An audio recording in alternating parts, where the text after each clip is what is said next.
माँ, बहू और बेटी। नहीं नहीं, ये कहानी इन सारे के सारे रिश्तों की नहीं, बल्कि 2 रिश्तों में ही सभी रिश्तों के होने की है। अरे बहू, मेरे और तेरे ससुर जी की रोटी मत बनाना, मैं बना लूंगी, दिन तक ठंडी हो जाती है। बहू जो कि एक वर्किंग लेडी थी। नहीं नहीं माँ जी, मैं अच्छे से कपड़े में लपेट देती हूँ ना, आप क्यों मेहनत करेंगी, माइक्रोवेव में गर्म कर लेना। अरे नहीं बहू, मेहनत मत कर, वैसे भी ऑफिस में कम मेहनत होती है क्या, जा रहने दे। लेकिन बहू मानती नहीं, वो सास ससुर की रोटी बना कर ही जाती है। दोपहर में खाने के वक्त ससुर जी कहते हैं, अरे बहू को रोटी बनाने के लिए क्यों मना कर दिया, क्या हो गया, ठंडा ही तो खाते आए हम लोग हमेशा से। अरे वो क्या है ना, सुबह ऑफिस जाती है, घर का सारा काम करने में वक्त लग जाता है, अरे थकती है वो अलग, तो मैंने सोचा बहाने से ही थोड़ा कम काम करवाऊं। ससुर मुस्कुरा रहे होते हैं। ये तो अच्छा है, बहू को समझना जरूरी है। वक्त बीत रहा था, घर में सब खुश थे कि एक दिन, माँ जी आप शाम को थोड़ा टहलने निकला करें, घर पर रह रहकर हड्डियां जाम होती है, पापा को भी ले जाया करिए, मैं वक्त पर तो आ जाती हूँ। बहू ठीक 5 बजे ऑफिस से घर आ जाती है। फिर चाय नाश्ता बनाकर सास ससुर के साथ बैठती, उन लोगों को सारा दिन का हाल बताती। रात को पति घर आता है। क्या बात है बेटा, ऑफिस से आकर कभी हम लोगों के साथ भी बैठा कर। अरे माँ, दिन रात काम करके मन ही नहीं करता, अगले दिन की फिर तैयारी होती है, आप और पापा ही कमरे में आ जाओ। इससे अच्छी तो बहू है, कितना भी थकी रहे, घर आकर हम लोगों के लिए चाय नाश्ता बनाना, फिर बातें करना। बहू ना होती तो हम बुढ़ा बुढ़िया तो बैठे ही रह जाते। सास और ससुर अब बहू के कहने पर शाम की सैर पर निकलने लगते हैं।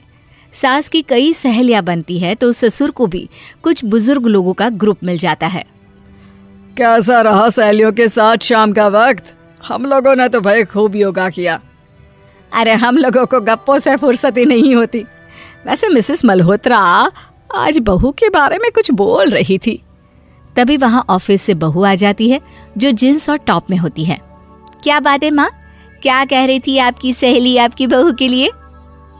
सास इस बार बहू को कुछ अलग तरीके से देखती है और उल्टा सवाल ही दाग देती है। क्या कह रही थी वो हटा, ये बता, तेरे ऑफिस में तो मर्द भी काम करते होंगे ना? बहू जो अब तक मजाक कर रही थी वो सीरियस हो जाती है। मर्द होंगे नहीं माँ जी, मर्द ही ज्यादा है, हम 5 ही लड़कियां हैं ऑफिस में। अरे तो अच्छा लगता है क्या ऐसे कपड़े पहनती हो? कल से तुम ना साड़ी पहनकर ऑफिस जाना, और हाँ, शाम का नाश्ता थोड़ा जल्दी बनाया करो, नाश्ता बनाकर बाद में ही ऑफिस के कपड़े चेंज करने जाना। बहू को समझ में नहीं आता कि सास को हो क्या गया है, लेकिन वो कुछ नहीं कहती, सीधे किचन में जाकर चाय नाश्ता बनाती है और सास ससुर को दे देती है। अगले रोज बहू ऑफिस के लिए तैयार होती है तो खूब सुंदर सी साड़ी पहनती है और ऑफिस के लिए निकलने से पहले सास और ससुर के पैर छूती है और निकल जाती है। क्या बात है, आज मेधा के ऑफिस में लग रहा है कोई फंक्शन है। अच्छा, पता नहीं, मुझे तो बताया नहीं, वैसे तो सारी बात करती रहती है। अरे देखा नहीं कैसे साड़ी पहनकर जा रही थी? अरे वो तो मैंने ही बोला है उसे। अरे अच्छा लगता है क्या रोज रोज ऐसे सूट या जींस में जाना? बहू हो, बहू बनकर रहो, और आप भी ना मेधा मेधा मत किया करिए, बहू बोला करिए, सर पर चढ़ जाएगी तो दिक्कत हो जाएगी। सास अब बहू को बहू जैसा रखने लगती है, हर बात पर रोका टोकी, हर बात पर ताने। क्या बात है, आजकल लेट आ रही हो ऑफिस से? अरे चाय के लिए भी देर हो जाती है, हम लोग फिर पार्क में भी देर से पहुंचते हैं। सभी की बहुएं वक्त से चाय नाश्ता करा देती है अपने सास ससुर को, बस एक तू ही है जो उस वक्त ऑफिस से निकलती है। माँ जी, वो एक रास्ता पुलिस वालों ने न जाने क्यों बंद कर रखा है, जिसके कारण ट्रैफिक ज्यादा हो जाता है। मैं कोशिश करूंगी कल वक्त से पहले ही निकल जाऊं। ससुर देख रहे होते हैं कि बहू अब परेशान सी रहने लगी है। एक रोज, मेधा, बेटी मेधा। जी पिताजी। बेटा देख जरा कौन सी टी शर्ट अच्छी लग रही है। वो क्या है ना, शाम को सब बदल बदल कर टी शर्ट पहनते हैं, मैं भी सोच रहा हूँ कि आज कुछ अच्छा सा पहन कर जाऊं। हाँ पिताजी, ये सही है। ये लाल वाली ना बहुत जचेगी आप पर। मेरे पापा पर भी डार्क रंग बहुत जचता है। क्या चल रहा है? अरे ससुर के सामने घूंघट तो छोड़ो, ऊपर से रंग बताया जा रहा है टी शर्ट का। अरे बहू, कोई संस्कार दिए नहीं है क्या तेरी माँ ने?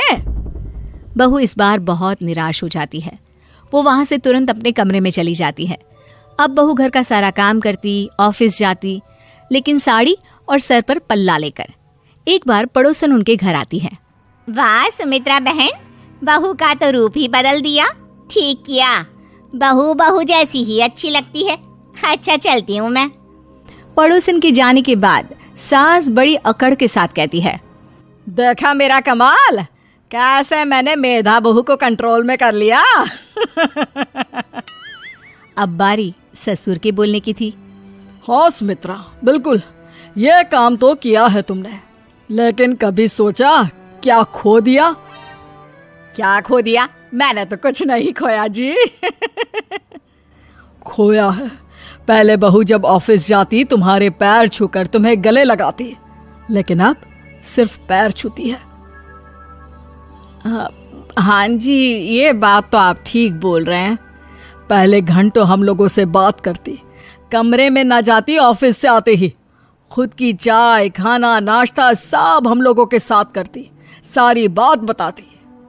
लेकिन क्या तुम्हें पता है, बहू की तबीयत खराब चल रही है, वो माँ बनने वाली है।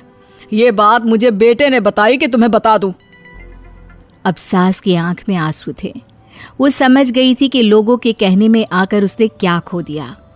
शाम को बहू घर आती है तो माँ किचन में पकोड़े तल रही होती है। अरे माँ जी, आप रहने दीजिए ना, मैं आ तो रही थी। अरे नहीं, जा तू चेंज कर ले, मैं नाश्ता और चाय टेबल पर ही लगा रही हूँ मेधा। सास के मुंह से अपना नाम सुनकर बहू को बहुत अच्छा लगता है। माँ जी, कोई गलती हो गई है क्या? मेरे होते हुए आप काम करे, ये ठीक नहीं है। संस्कारी और समझदार बहू सास को माँ समझती है, लेकिन सास की बेवकूफी उसे सास ही बनाकर रखती है। बहू, मुझे भी थोड़े संस्कार और समझदार बनने का मौका दे, जिससे मैं भी बहू नहीं बेटी को देखूं तुझ में। और हाँ, मेरा होने वाला पोता क्या कहेगा कि दादी ने तो मेरी माँ को बहुत परेशान किया। बहू सास को गले लगा लेती है। नहीं माँ जी, वो कहेगा कि माँ को तो दादी ने बेटी बनाकर रखा है।